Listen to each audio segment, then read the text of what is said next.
Hey Yarn Gang, Nikki from Bunny Crafts Oxford here. Welcome to another Dye With Me video. If you are a new viewer, then I'm so pleased that you've joined me, and if you're a returning viewer, then hello, how are you all?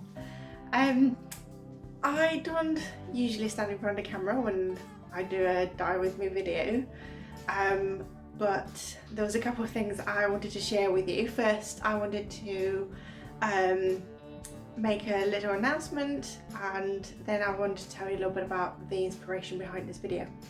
So I'm going to start with the announcement, and it's because I'm really excited. I get to do my very first virtual yarn festival, and it's going to be on the 8th and 9th of May. So you'll be able to see me and see some of the yarn that I've dyed, and there's going to be a special colourway that I'll dye just for that particular event. So it'll be a limited edition. I have so many ideas. I need to pick one. And then there'll probably be a video to go with the Yarn Fest as well, on how I've dyed that particular colourway. It is run by Fibre Party, and I'll put all of the links below. You can also, if you don't follow me on Instagram, then please do, if you want to see updates, and do also follow Fibre Party. They are a new yarn festival that has just popped up, and they're absolutely wonderful. There are going to be so many amazing indie dyers taking part, so definitely go give it a try. And now to my inspiration.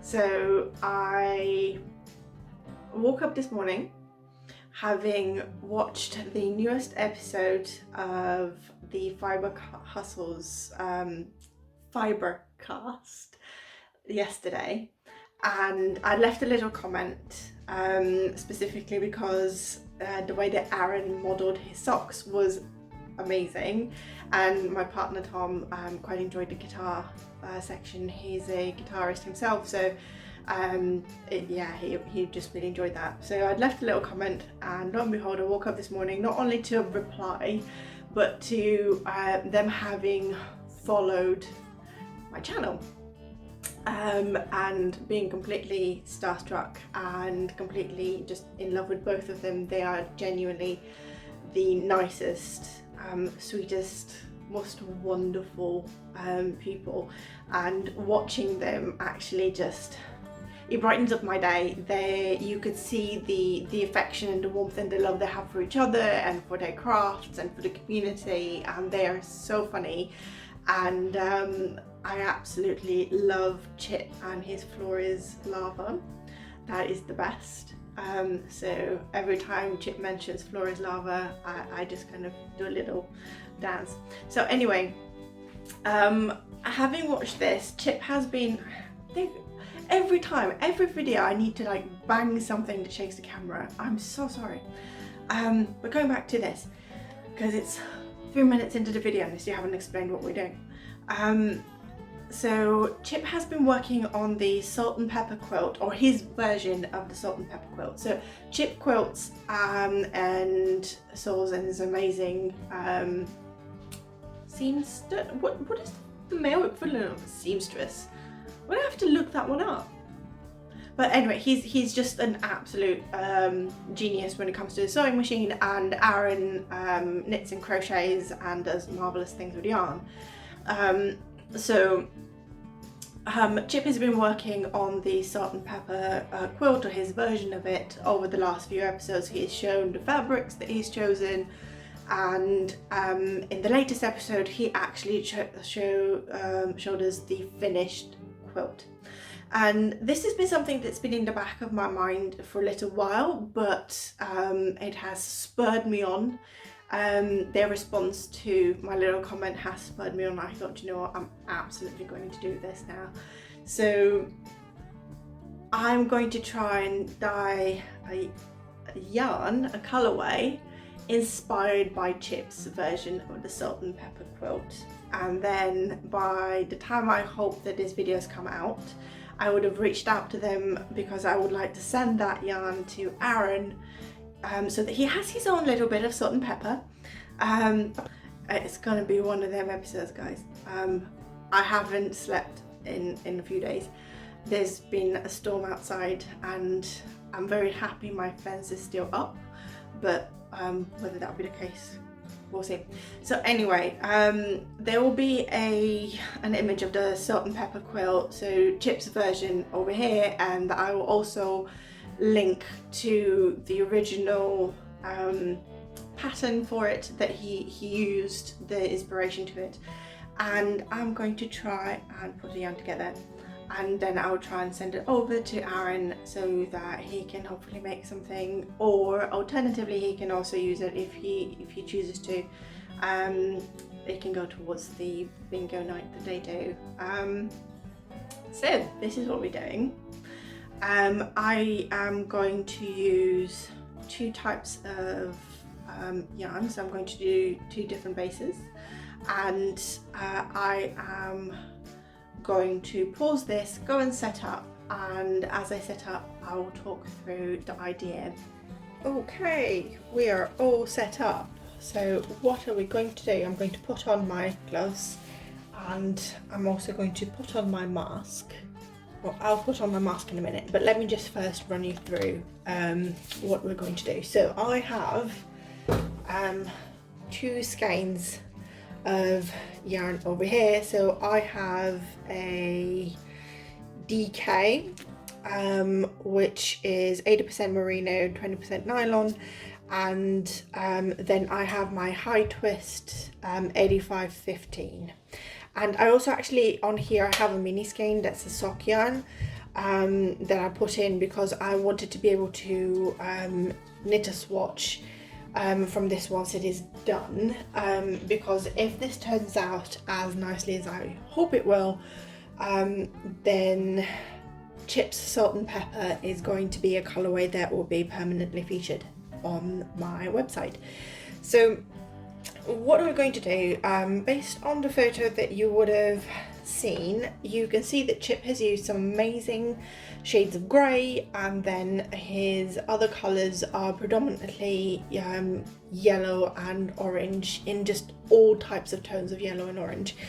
So my idea is that I'm going to dip dye half of the yarn grey, so that I get a gradient of different shades of grey going from dark to light. And then the other side of the yarn I'm going to dip dye yellow, so that again I get a different shades of yellow. And once both sides are dip dyed, and I'm going to dip dye halfway up one side and halfway up the other, once that is done, I'm going to put it in the bigger catering pan, and I'm going to use a pumpkin orange, which is a nice deep orange, to sprinkle. And what I'm hoping is that those sprinkles will then provide me with a lot of different orange tonality as well throughout the yarn, and I will try and sprinkle the orange across all of the yellow, but also across some of the lighter parts of the grey, because a few of the blocks on the quilt have this play of grey and orange and yellow in the fabric pattern. So what I've done is I have put a zip tie a little bit over halfway on the yarns, and I've actually put them together because I will dip dye them together so that I try and get them to be as similar as possible.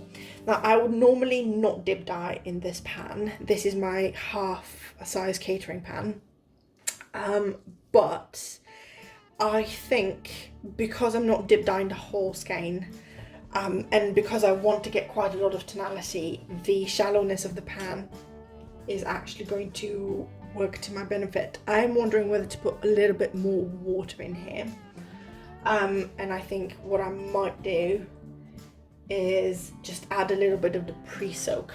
So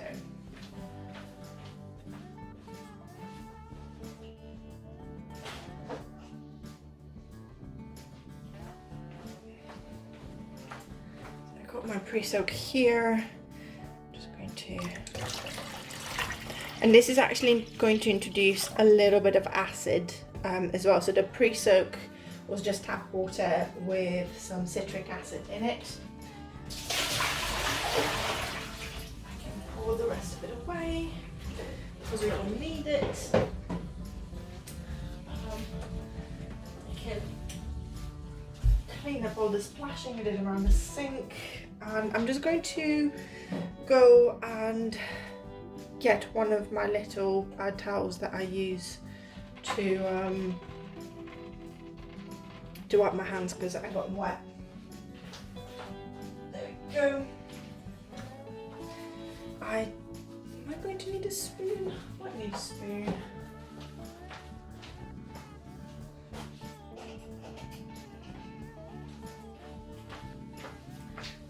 You can tell I was prepared. I'm doing this in my lunch break, so I'm actually kind of rushing a little bit through it because I wanted to try and get the dip dyeing section done through my lunch break, and then I can spec out after work and we can finish the video then.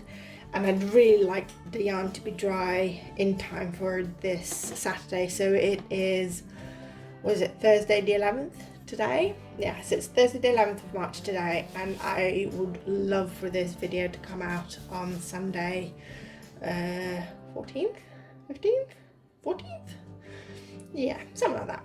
Okay, so I'm just going to give this a quick stir just to get the temperature about the same. And then, because I am going to be dyeing about, I would be dyeing about 100 grams of yarn, I guess, because I'm doing half of 2 skeins. So I will put my mask on first before I open the dye, and put about 1 gram of Jacquard Silver Grey in there.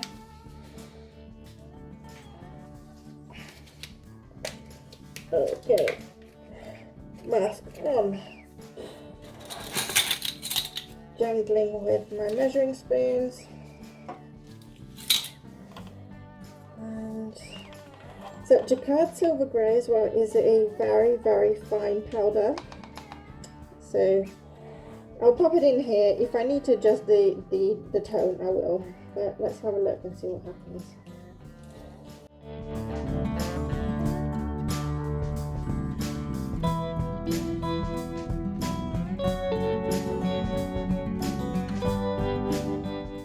Yeah, so that's not really enough dye.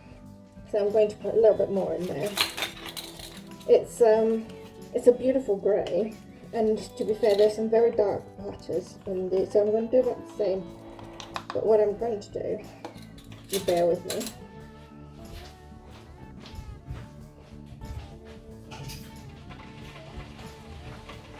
I grab my little measuring jug. I'm just going to grab a little bit of this. Yeah, this is so pale. And measure it in there so it's a little bit easier to dissolve. I'm going to do that. Mix it in here. That's better. Okay, and then pop it back in here. And just rinse this out. Oh, I still got to pop it out.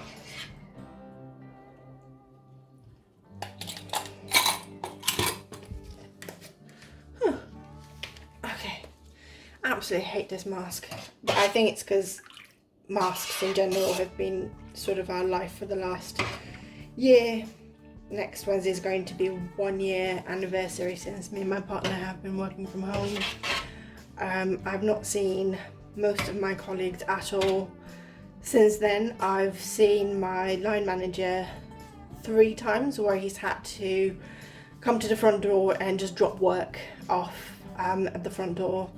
And I got to see my team once in October when we had to go into the office and do like some really weird social distancing working to make sure that our students got their funding.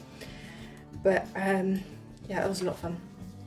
So I'm just gonna take this off my neck because it's actually, so this is the respirator mask that I use, and it's actually quite heavy and quite awkward.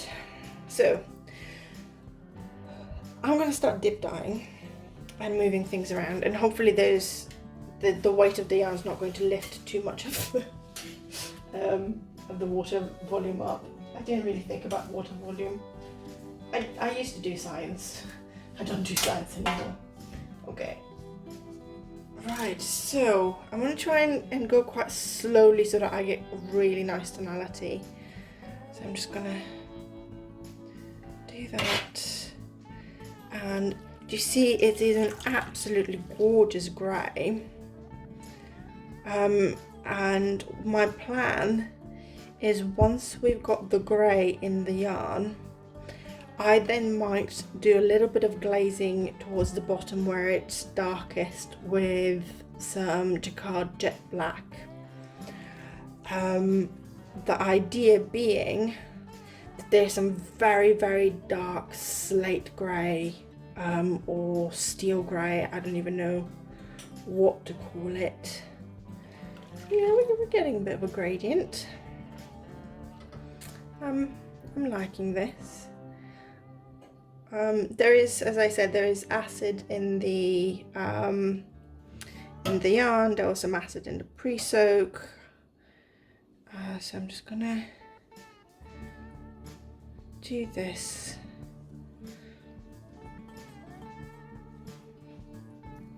And try not to get the rest of the yarn dipped in here. Our water is starting to clear as well. We're getting some really nice grey. So yeah, we're getting a lovely darkish grey at the bottom. It's all like nice and silver, similar to like the main grey colour that Chip used.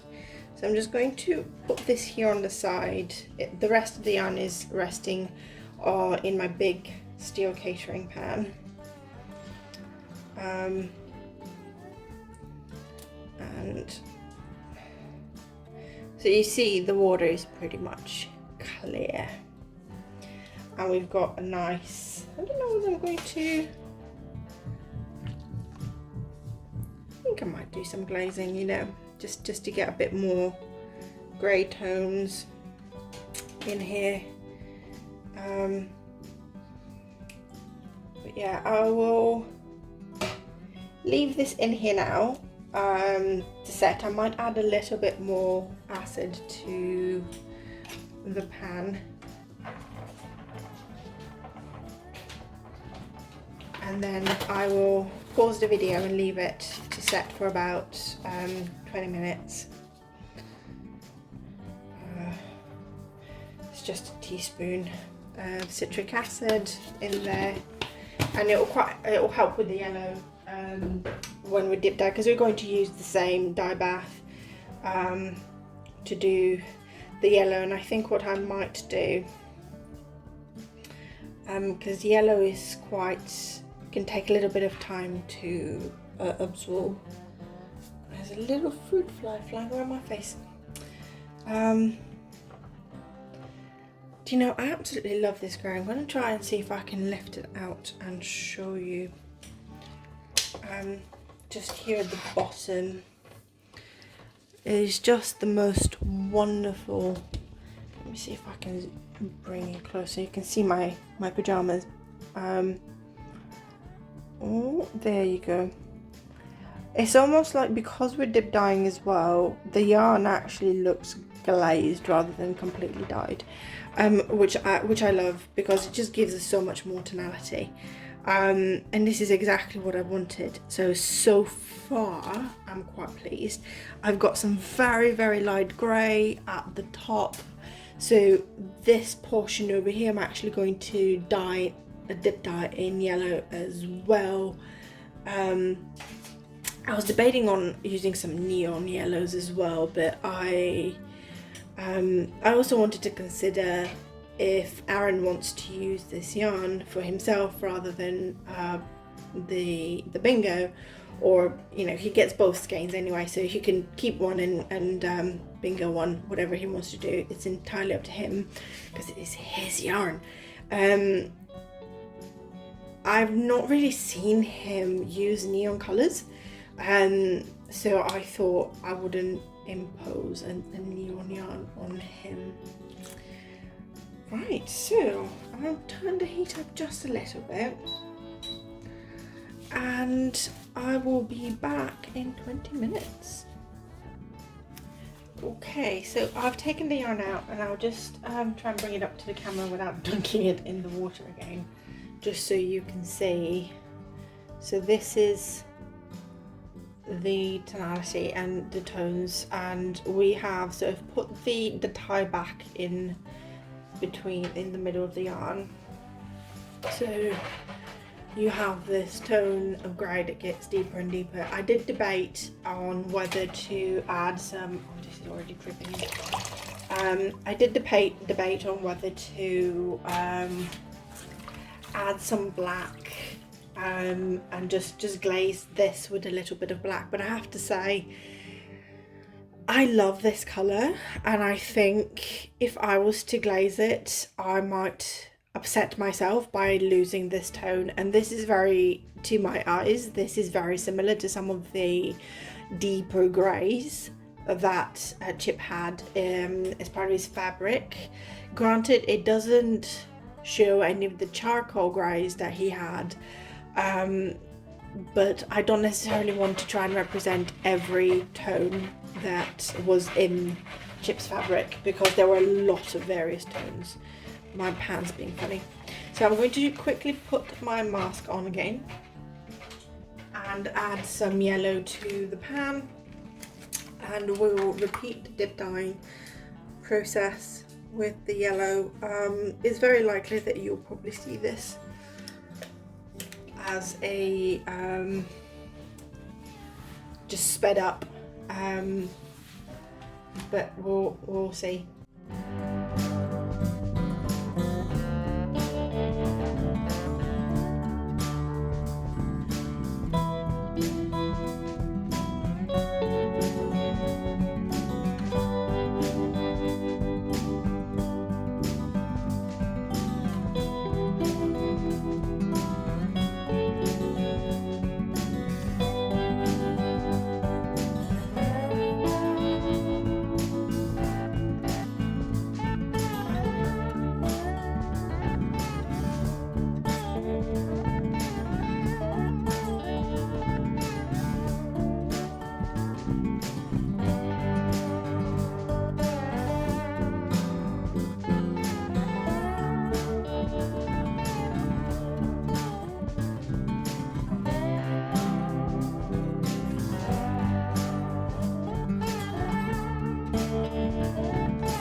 We're back, and as you can see the water's pretty clear.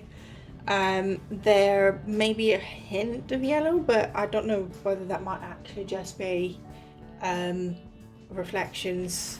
I have some yellow cupboards and things, so I'm going to get rid of this dye bath, and I'm going to set up the big dye bath, move the camera around, and set up the orange. We're going to be using some pumpkin orange by Jacquard. So all of the dyes are Jacquard. It's been Jacquard bright yellow, Jacquard silver grey for the silver, and now we're going to do some Jacquard pumpkin orange and do some speckling. I'm really excited. I love speckling, so bring it on.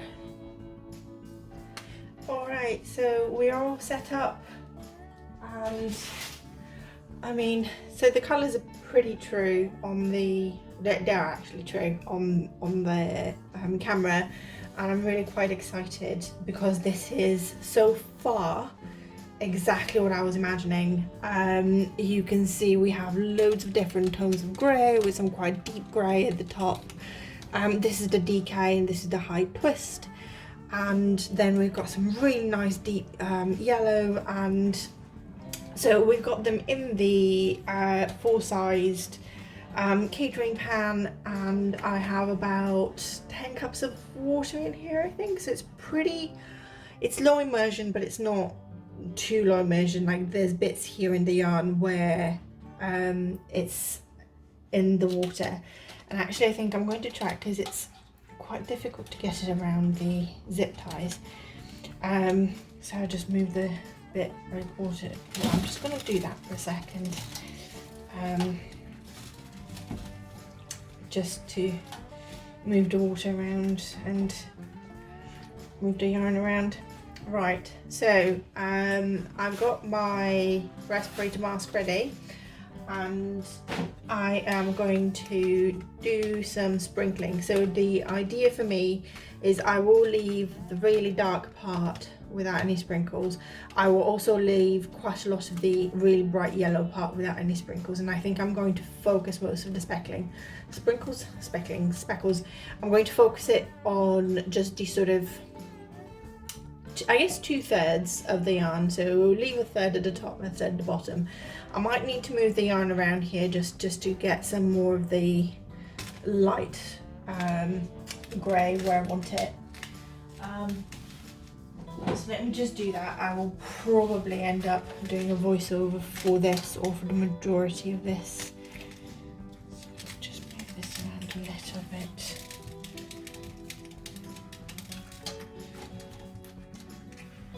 Yeah, so because we have so many tones, actually there's light and dark pretty much everywhere on the yarn. I'm quite excited as well because, as I said, on this one where I've got the DK, I actually have a single, a sock one, yeah, weight as well, like a mini skein 20-gram one, because I wanted to be able to do a swatch. So now I'm done fiddling. I think I'm done fiddling. You never know with me though, do you? Okay. So we've got our pan or a hot spot. We've got our mask. So the mask is coming on. And so we have our speckles. So I've done only a very little bit of citric acid with the orange. I'm just going to put the other glove on as well, because my hands are pretty much constantly like all colours of the rainbow. And what I'm going to do is I'm just going to pinch some of this up and sprinkle it and pray to God it ends up the right colour. I'm actually really nervous because this is really pretty.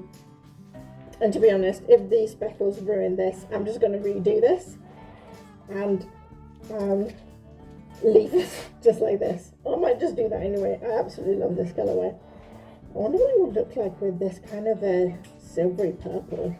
Anyway, here we go.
going to flip this over.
And here is the dry yarn.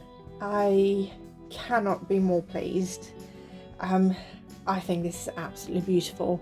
So this is the high twist sock base that I have. You can see the beautiful orange speckles.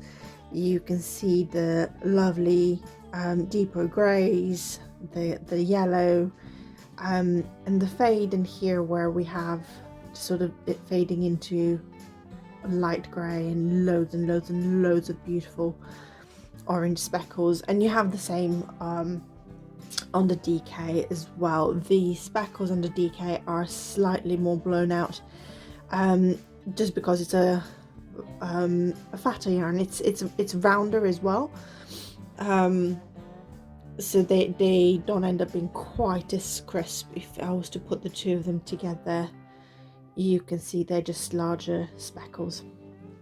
But yeah, so I also did a swatch just so that you can see what it looks like. So I don't know if you remember, I mentioned at the beginning, I hope, that along with the DK one, I actually had a 20 gram mini that was on the same zip tie.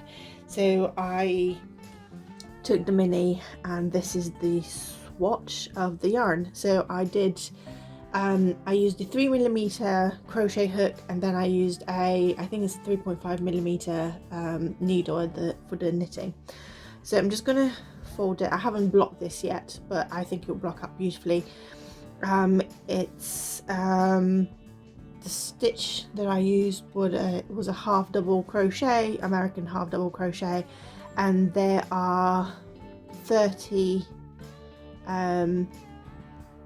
I did a chain of 30 and then just did a half double crochet going back and forth, and you can see it sort of does this micro striping, which I really quite like. I'm absolutely in love with this yarn, I'm not going to lie. I know I dyed it, I don't care, I'm not going to be humble about this. I love this. This is exactly what I was trying to do, and yeah, I'm really pleased. So you can see the orange speckles. You can see there's some orange speckles on the darker greys as well, and on the lighter grey. And then with the knitting, it looks like this on the stocking net, and then on the reverse. It's really pretty actually. I really like the way this turned out. I'm gonna keep saying it. Look at how tidy my bind off is. I'm quite pleased with that. It's still really tight. I just did a standard bind off and it ends up quite tight, but maybe I'm doing it too tightly. I need to be a little bit looser on the bind off. But yeah, I think it's really pretty. And again, you can see the orange speckles coming through. You can see the grey coming from dark to light. And I'll put this down, and I'll actually unwind these as well so you can see them. But I think, and I'll try when I edit this to put up a picture of Chip's quilt top, which I absolutely love. so much. I mean, I must do to have dyed this. But yeah, so this is the DK, and then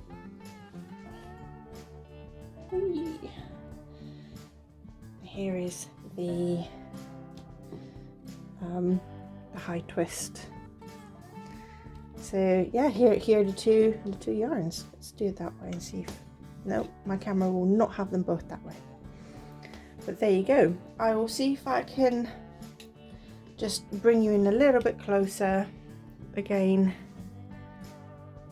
So here are the two yarns. You can see how I dyed them with dip dyeing the yellow and the grey, so that they become lighter and lighter, and then just speckled the orange. And if I was to do that, you can actually see how it was dyed. So this is where you can see my blocking mats. So going back to my yarn, this is Chip's Lemon Pepper Quilt Top, and I will definitely be listing this on the website as Chip's Lemon Pepper Quilt Top. It's a bit of a mouthful, but I think it is well worth it.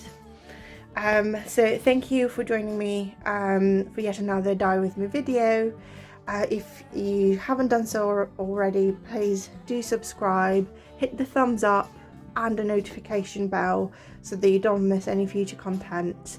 And if you want to support the channel even further, you can go to the link in the description below to buy me a coffee.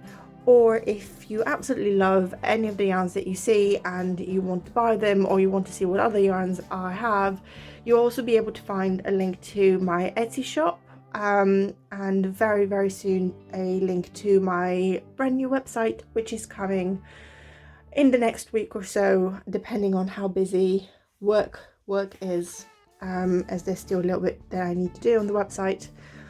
And I will go back and add the website link to all of the other videos as well, in the description. Thank you again, and I will see you next time. Bye bye.